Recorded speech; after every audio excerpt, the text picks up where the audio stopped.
everyone, and welcome to week 9. I hope everyone that had spring break last week had a very restful spring break. That you're transitioning back to getting into schoolwork. For those of you who still have a few weeks, like we do in Rutherford County, hang in there. We're almost there. I have friends that are in Wilson and Williamson counties, and I have enjoyed hearing about their trips and their lovely, wonderful times. And just know if you haven't gotten there yet, your time is coming. So this week, you were going to finish up your just little movie analysis. Remember, guys, it's just like a little mini assignment. I don't grade it overly harshly. It's just to kind of get your head in that analytical mindset. So for that particular assignment, just remember you need to have 4 criteria that you are judging a movie against. And I also let students, I've had this question, at least in my face-to-face 1010 class. Yes, you can, if you choose to do a television show, like an episode of a TV show, you can do that. But just remember, you have to judge it against, you can pick directing, you can pick acting, you can pick writing, you can pick special effects, just any type of criteria, and tell me if it's good or bad based off of that criteria. I'm also going ahead and assigning your next one. It's the genre analysis. And I know they're overlapping just a little bit. And it's just because I just want to go ahead and give you the prompt so it can kind of be in the back of your head as you're thinking about potential topics for this. This will be our last major paper for this class.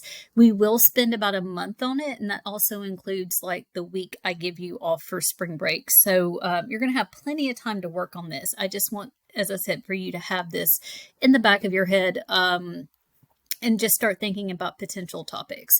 So for this one, if you remember, if you click on the content tab up here, it'll pull up the table of contents, prompts, and this will pull up your genre analysis. And I have the rubric attached to this one. So it's all in one package.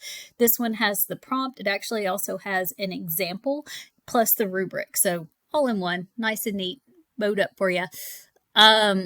So what I want you to do for this one is to think about something you are passionate about. So this can be a political issue, a school issue. So at Siegel, where I do the majority of my dual enrollment classes, they actually shifted the schedule to a 4x4 block this year. So that has a lot of people talking about it.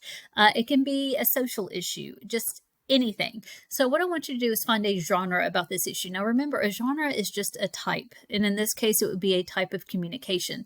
So you could look at a political speech, a social media post, a billboard, a commercial, a news article. Another one to consider are songs. Like songs are usually very political in nature, and sometimes they can hold a message in them. And that is a very valid thing to analyze when it comes to a genre analysis. Because, guys, the point of this is that everything you encounter in life has been carefully crafted and reviewed before it has been sent out in the world. A lot of times, almost anything you look at has a particular message or meaning that whoever created it, their exigency, what is their exigency? What do they want you to get out of it? Do they want you to think a certain way? Do they want to change your mind about a certain topic? Do they want you to buy something? Are they trying to manipulate you? And so that's why something like a genre analysis is very important. Like commercials, like when you see a billboard or a commercial, I mean, you can automatically think, hey, they're trying to get me to buy something. Like they're going to want to paint this in a good light and make me want to buy it. A lot of times in commercials, they'll take a look at the negative side of things, and try to down their opponents and go, oh, their burgers aren't as good as our burgers. You definitely want this. And so a lot of times these rely heavily on that pathos. So that emotional response, guys, pathos is the most dangerous part of rhetoric, because pathos is where they try to manipulate your emotions. And so you have to think, is this what they're trying to do with this? And so that's why this is extremely important, not only because it is applicable to real life, but also when you move on to 1020 and you do research writing, you have to think, when you're looking at a source as a potential to use in a research paper, you have to think, or is this person credible? Are they trying to get me to think a certain thing? Are they trying to subtly manipulate me with what they're saying and how they're saying it? Is this logical? Does it make sense at the end of the day? And so that's why we do this assignment in 1010, is to also help segue into 1020. So what you're going to do is you're going to find that genre. and you're going to analyze it rhetorically. Like, who is their audience? Who did they write this for? Who did they create this for? What do you think their motivation for creating this was? What constraints might it have? I mean, if you're looking at a commercial, then they have a potential time constraint. They have a language constraint. There are certain words you can't say on television still to this day. If it's a YouTube video, you have to think too with constraints when it comes to that. Would it go against that platform's bots or whatever? I was watching, here's a great example of this. So during the bad weather this past weekend, I was watching this weather guy, and I was noticing on the comments, it was a live stream, and anybody who typed in all caps in the comment sections, their post would immediately be deleted, because that was a constraint, that he had placed on the comment section, which I thought was really, really interesting. So you're going to identify it. Is it credible? Did the person who created it have credibility? And sometimes you don't know. And so it might not have that ethos. And so you have to think about in that case, you have to think about the content. Like, is what they're saying true? Is it logical? Does it make sense? Is it logically organized? Logos is an elicit emotional response, which is pathos. So in part 2, write a response on if you agree with the message of that particular genre. And you can choose to agree with it, or you can pick something that you disagree with, either way. And then in part 3, what would be the best way for you to respond and why? So here is an example, and we'll be looking at a couple examples over the next couple of weeks. So this is a student example paper on autism, which I thought was really cool. So having a brother, this is a little mistake here. Having a brother is supposed to be in the, sorry, I use real examples. So here you go. Having a brother on the autism spectrum, I'm very passionate about making sure that people have correct information about this disorder. Recently, I came across this tweet on Twitter, now known as X. I don't even know if they're called tweets anymore. I'm not even sure, but they just put a screenshot. So the genre is a tweet from X. Many serious academic journal articles support the claim that there is a link between autism and vaccines. Hashtag anti-vax. Hashtag vaccines don't work. Sorry, I have to throw in the hashtag. So then they went and they analyzed it rhetorically. It was written for a general audience, but specifically geared towards those who probably believe that vaccines cause autism. The creator, Vaccine Truth, obviously wants to convince as many people as possible that vaccines do cause children to develop autism and they should be avoided at all costs. They are constrained by the character limitations of a tweet as well as community guidelines. So basic, straightforward, to the point, hitting those points. Here they did the exigence, audience, and constraints up here.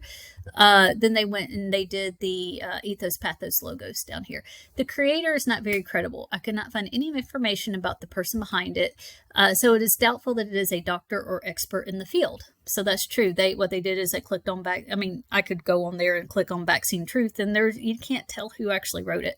It is easy to read, but it provides no links to help prove that what they are saying is true. In fact, it is quite easy to go in any academic database and disprove what they tweeted about.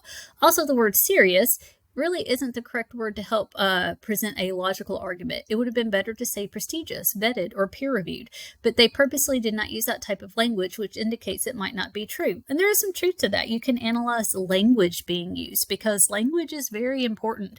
Like, serious has a very different connotation in the academic world than peer-reviewed. Peer-reviewed means that it has been reviewed by a whole bunch of different experts in the field, and they have basically said, yes, this is true, or no, this isn't true. So peer-reviewed becomes very, very important, especially in the world of academia when you're doing research writing. Vaccines are a hot topic, so just mentioning them will make their audience have an emotional response. All in all, it isn't a very effective tweet. It doesn't prove anything. So again, pretty good. It mentions that they would have had an emotional response. I would have liked for the student to have told me exactly what kind of an emotional response. Maybe mention, people who are very passionate that vaccines do cause autism in their world. If they believe that, they're going to get gung-ho behind it. But those who are against it get pretty angry too, going, yeah, there's no proof behind that at all. So maybe just a little bit more on the pathos. And notice in this paragraph right here, they did not mention specifically ethos, pathos, logos. They use terms like credible, emotional response, logically organized, and that's okay. You don't have to specifically say ethos, pathos, logos. As long as I can see that you understand those concepts, that's what I'm going to be looking for. So that was part one. They did a really good job. Part two, I do not agree with the content of this message. As mentioned before, it's all too easy to disprove with a search on any academic database or on the National Institute of Health's webpage. Upon doing some research, I discovered that there was a doctor named Andrew Wakefield who published a study that was later proven to be highly flawed, claiming that vaccines cause autism.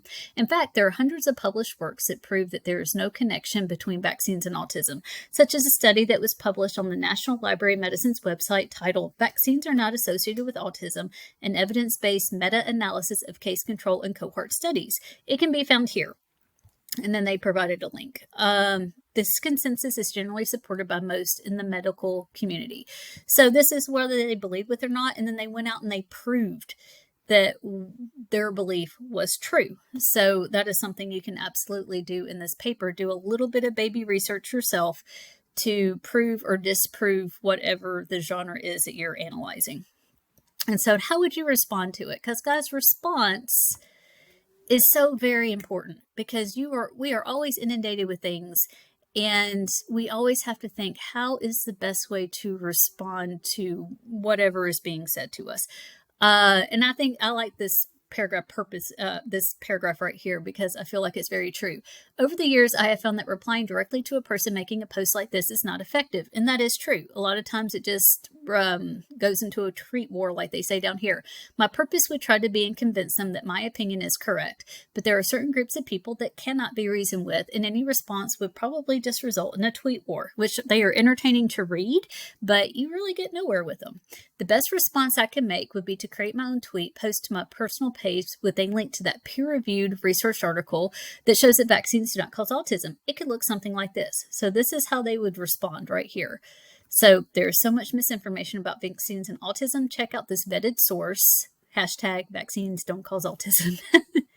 My hope in that having a logical source that has credibility due to it being peer-reviewed and trying to stay neutral and not provoke the people who think differently, and that those with open minds might be willing to entertain the idea I could be right. So again, this follows the prompt. This shows a genre analysis. It shows how their response was carefully thought out, so that way people might be open-minded to listen to it. And so this is exactly kind of what I'm looking for. Now, it wasn't perfect. There were a couple of errors. There was that sentence at the beginning that was a little bit off. That's okay. And there were a couple of places that I mentioned, hey, it could use just a little bit more information to make it stronger. But all in all, this was a very good rough draft of this particular paper with a few little corrections. It can earn an A. So, but just to give you an idea of what I'm going to be looking for. So there's no word count for this project. So I'm basically going to be looking for your ability to analyze a genre effectively, defend your opinion, and come up with a logical response. And so I'll let you look over the rubric on your own time. But so right now, I just want you to be thinking about, what would you like to write about? What topic? As I said, it doesn't have to be anything big. I've had students do silly stuff before. I once had a student analyze whether Tom Holland or Tobey Maguire was the best Spider-Man. Actually, her whole argument was Tom Holland was the best Spider-Man. And so that was a lot of fun. But you are really open to do whatever you want to do. And again, I've had students do more serious topics like immigration or I'm trying to think of, or healthcare. That's a really, really big one right now. The idea of universal healthcare. So just be thinking about some different things that you might like to write about. And I think one of your asynchronous assignments this week just says, hey, list 3 things that you might potentially want to do. You're not going to be locked into them if you change your mind. Over the next couple of weeks, we're going to be looking at some different examples, some different things you could do. It might help you formulate some ideas. But yeah, this is what we're going to be working on. This paper's not due, I think it's April 13th. I think that's the right date off the top of my head. And yeah, so we'll have a month to work on this. And so, yeah, just be thinking of your topics and let me know if you have any question.